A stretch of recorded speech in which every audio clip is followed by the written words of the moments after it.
Right, I'm going to do a how to paint video of this dirty kind of bone coloured armour for the Death Guard. Now, the recipe I don't think is very difficult to follow, so hopefully you'll see how I do this.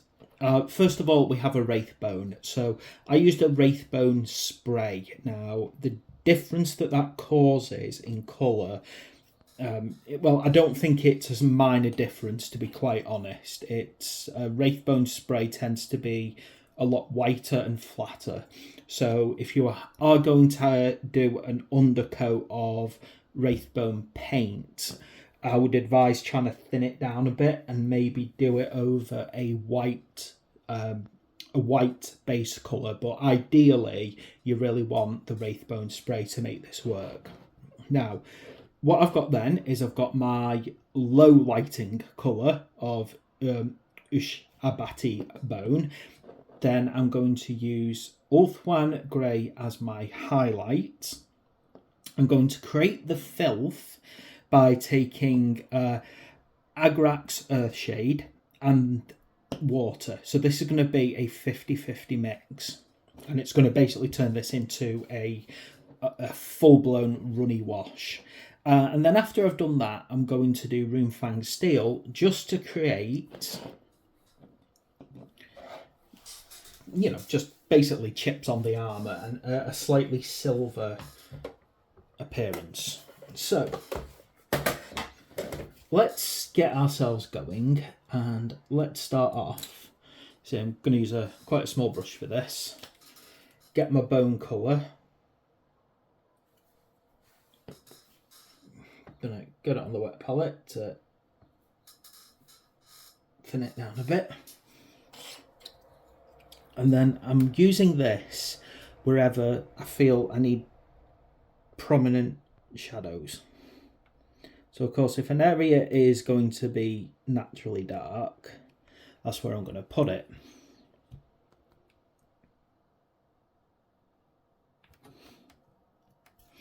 Now, I really do find difficult when I'm painting like this. I've always had trouble painting and recording, but let's see how this goes. So, under here, I'm just trying to get wherever I think I'm going to have a lot of shadow.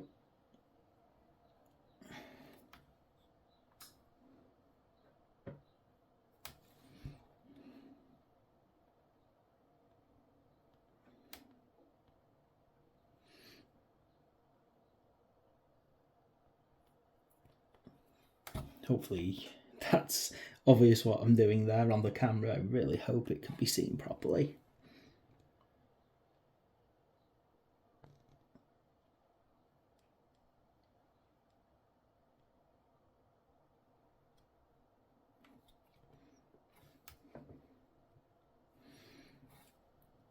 Places like this where it's like there's this like kind of little dented part of the Mark III armour.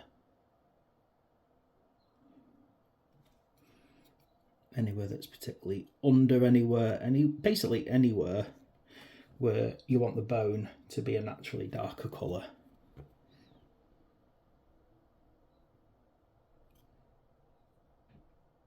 Just be mindful about where the light touches.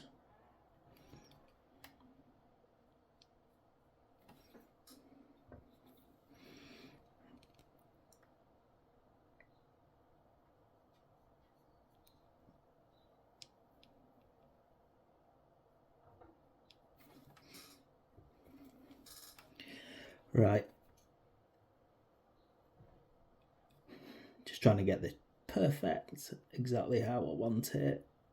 Anywhere that I think should feel a bit darker than the other parts. Again, if you've got a area like this one here, where it's very clearly should be shadowed by the other leg, again, just getting right in there. Other places like this.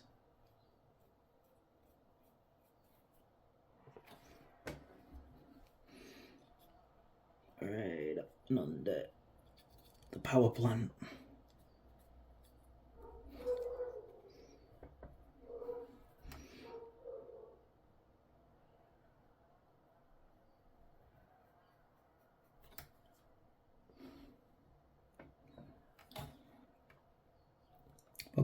stay in focus there.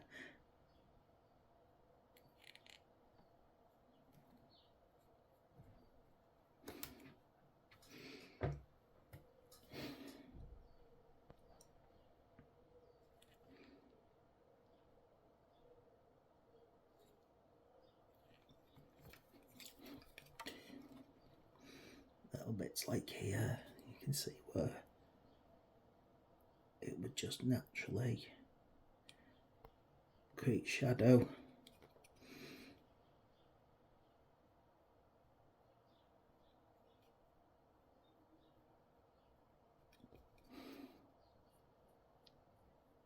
I'm not being afraid to basically put shadows in a lot of places on this one, because that's how I feel the light source goes down on it. You can see if you just put the miniature like that, you can see a lot of areas on this are going to potentially have heavy shading.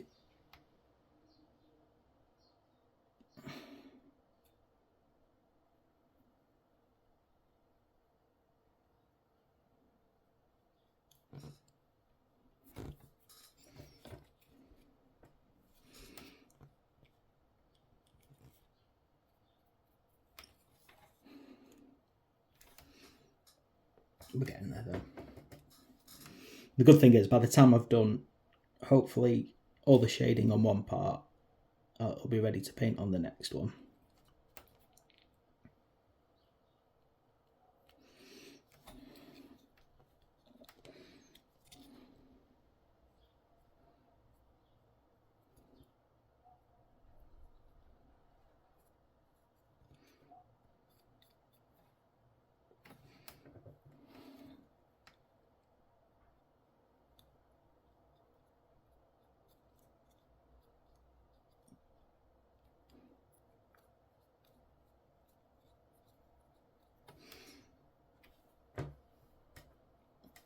Right. Am I happy with that? Let me just do a few more little flecks here and there. Definitely down here, where the shadow is definitely going to be quite prominent. Again, on the backpack, particularly on the underside of the curve. And then for the helmet,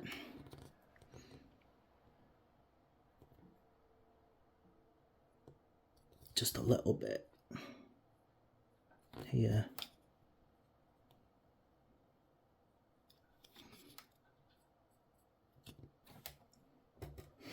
Get down those seals as well.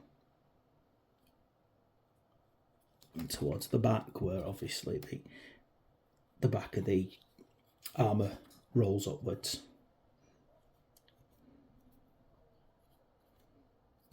Right, let me just check that I've done everywhere, but I think that's it. Probably fine, I'll get to a different... Yeah, there we go, I almost missed this entire arm, didn't I? Oh my goodness.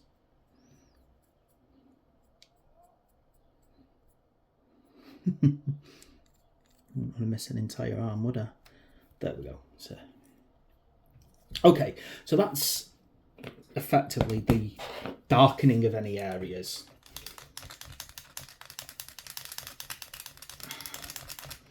Now, next little thing, I'm going to find a smaller brush now. And I'm going to use this to do the highlighting.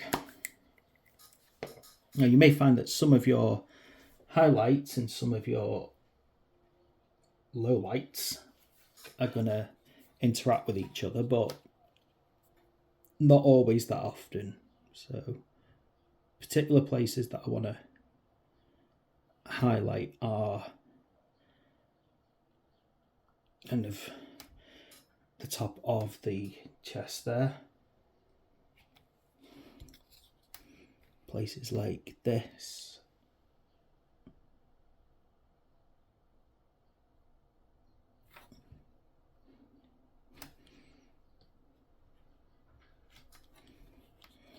Top of the backpack. You'll find that with this Ulthuan Grey as well, you'll be looking at it thinking, have I even put that much on? But it will show up in key places where it needs to.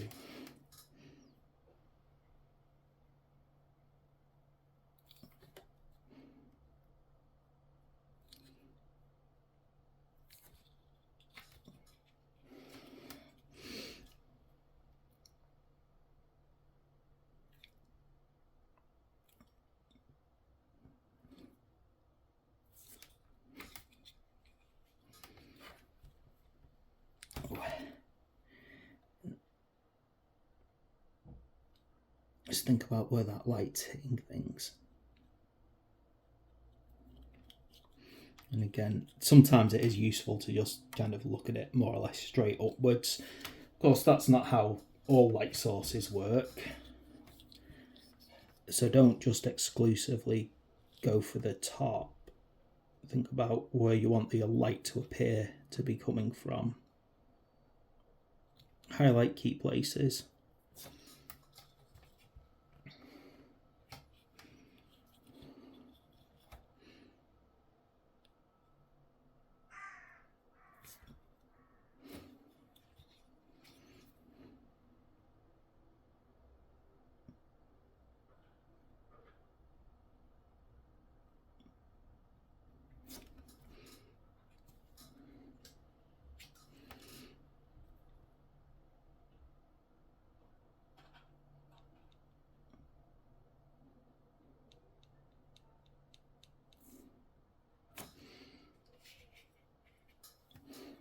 Conscious where you might get more light reflecting than others, or where you want it to appear that it's slightly brighter than other points.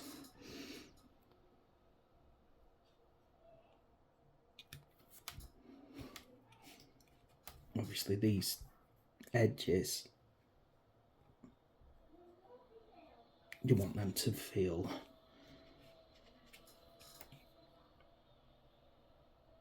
definitely like the light's hitting them.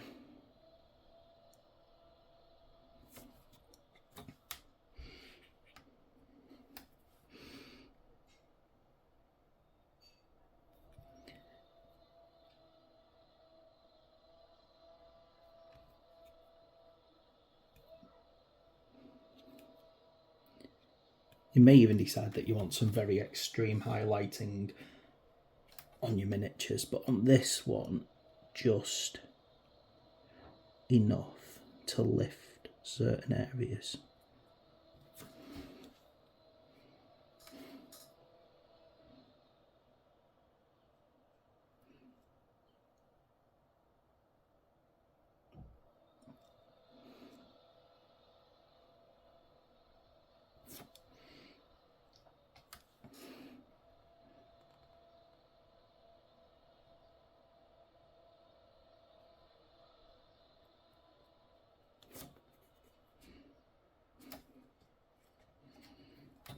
Okay, hopefully you can start to see now that it's got lots of different kind of shade and tone going on it.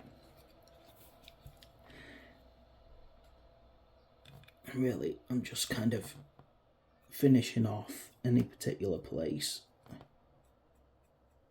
where I think it should just slightly shine.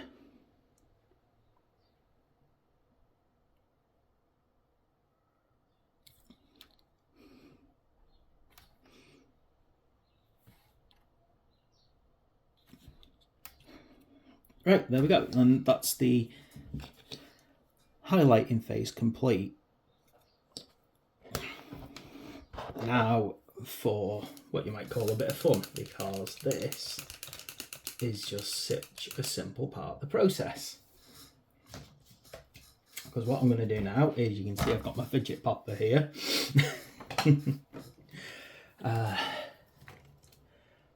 Which I use for basically, where's a good brush?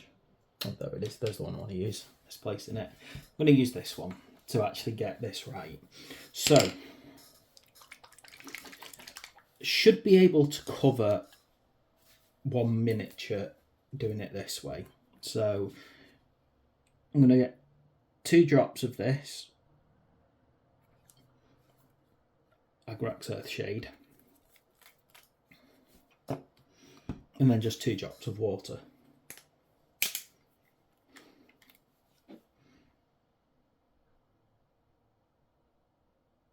So I better make it 3. I want it to be nice and runny. Right. The idea is to turn this basically into a proper runny. Now, start putting it on.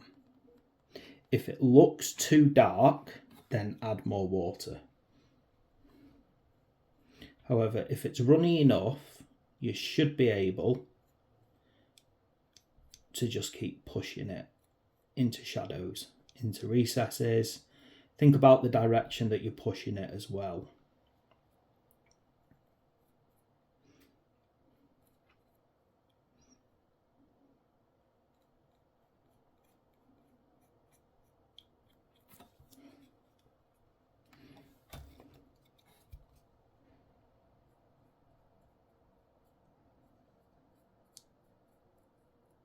Now, what will start to happen, so I'm hoping you're seeing now, is it's flowing along, pooling up in particular places,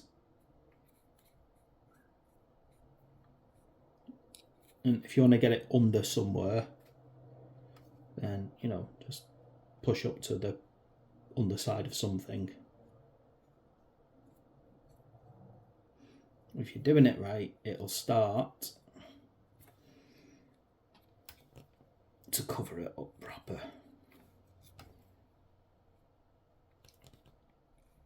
And I said, just make sure you're really getting everywhere with it and really pushing the paint where you want it to be darkest.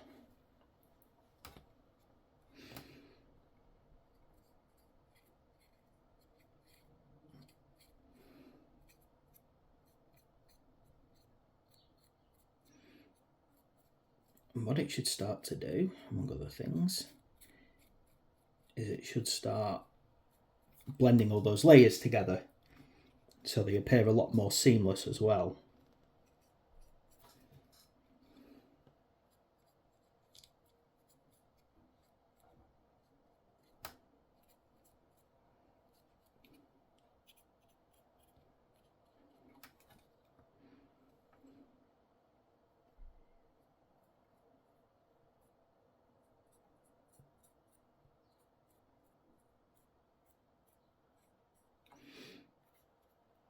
And this is just one of these things about Death Guard, that they're naturally inclined towards griminess. Seeing battle damage and dirt as more important than rank insignias or anything like that.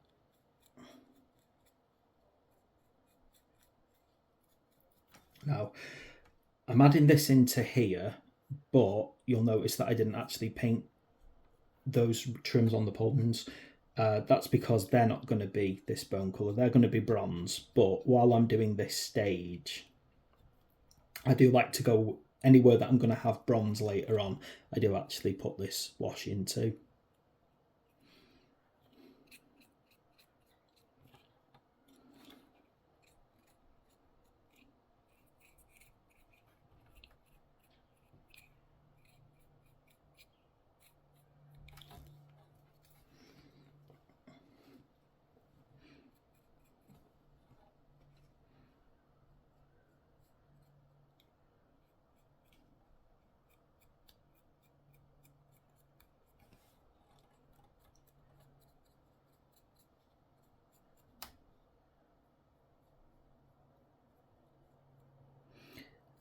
And just make sure that you're happy that you've really gunked him up and made it look how you want.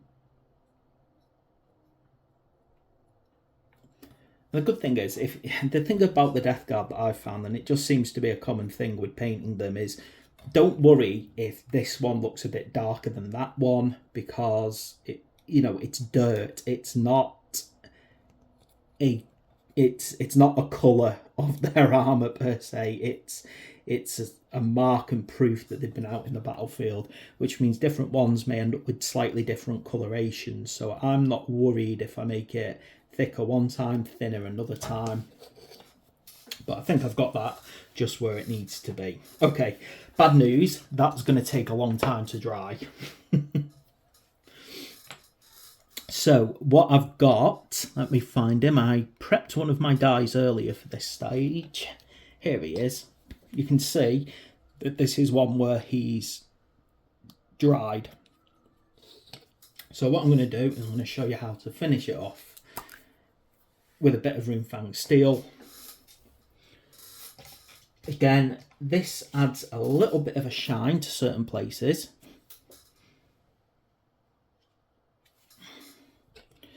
But what we're trying to do here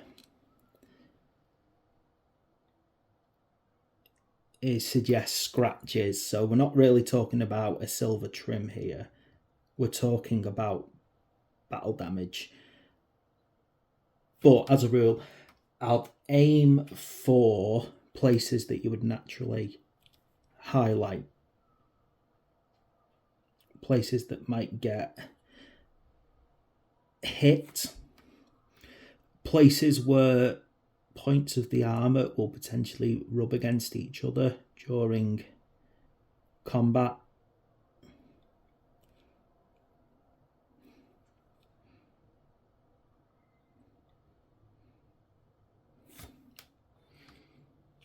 And again, you can be as subtle about this as you want.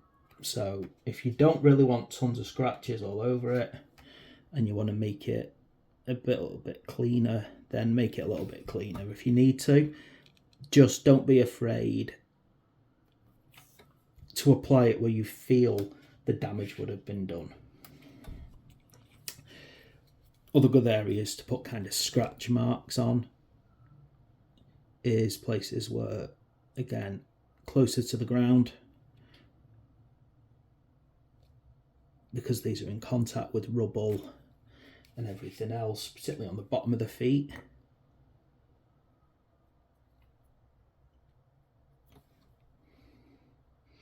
Because even the Astartes who look after their gear obsessively are going to struggle in a battle situation to keep certain areas clean.